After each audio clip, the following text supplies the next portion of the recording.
Hi guys, I'm Max Block, and this is my week's college basketball power rankings. We start with number 10, the Syracuse Orange at 18-3.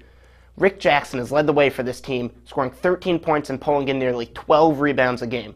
This team started off 18-0 and has lost three since, three in a row. Pittsburgh, Nova, and then Seton Hall at home, a loss by 22 that they certainly need to work on.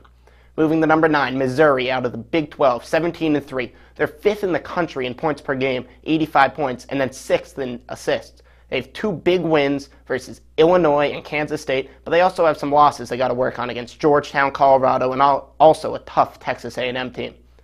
On to number 8, sticking with the Big 12, Texas at 17-3, led by Jordan Hamilton, 19 points per game, 10 points per game as a freshman. He's nearly doubled his average from last year, and he has led them to big wins versus Illinois, Michigan State, Texas A&M, Kansas, a huge win for them just last week. But they also have a couple close losses, Pittsburgh by 2, Connecticut by 1 in overtime, and also a loss to USC. Number 7, out of the Big East, UConn at 17-3.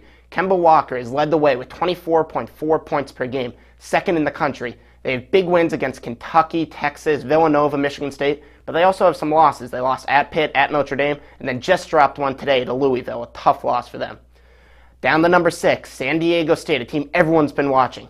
Kawhi Leonard has led the way with 16 points and 11 rebounds. They had big wins versus two underrated teams, Gonzaga and UNLV, but then they also have a big loss this week's game, a highly anticipated game against rival Brigham Young, which Brigham Young came out on top, which brings us to number 5, BYU, 20-1 on the year. They have the leading scorer in the country, Jimmer Fredette, scores 27.4 points per game, shoots over 42% from three-point range, and he is certainly looking like the best player in the country. They have a big win, as I said, this week. San Diego State, Jimmer led the way with 43 points against San Diego State, a top 5 team at the time.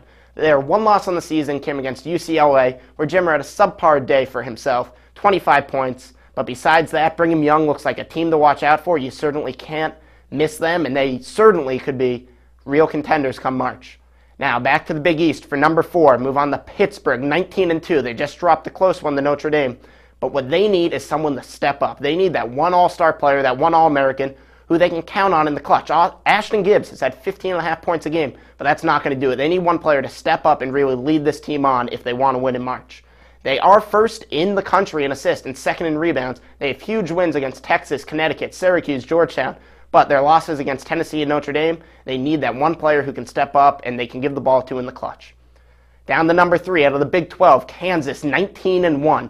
They have the Morris brothers combining for over 29 points a game, shooting over 55% apiece, and they pull in nearly 16 rebounds per game. These guys are beasts down low. You cannot handle them. They're very tough to guard. And Kansas as a team shoots over 51% from the floor. It's the best in the country, and they're also 3rd in assists with over 18. They're definitely a tough team. They're tough to beat at home. However, they did lose their first game in over 60 games at home against Texas just last week. Big win for Texas. Kansas needs to work on that, but they are certainly looking like a top competitor in the country. Down to number 2, our first ACC team. It is about time. The Duke Blue Devils at 19-1. They're led by Nolan Smith, scoring over 20 a game. Singler at about 18. But how they won last year was because of their big 3. They had Singler, Smith, and Shire. They lost Shire to graduation.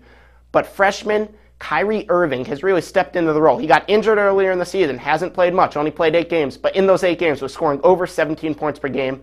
When he's back, they certainly will have everything they need to put together another championship run. They shoot over 40% from three-point range, as every Duke team seems to do every year, in and out.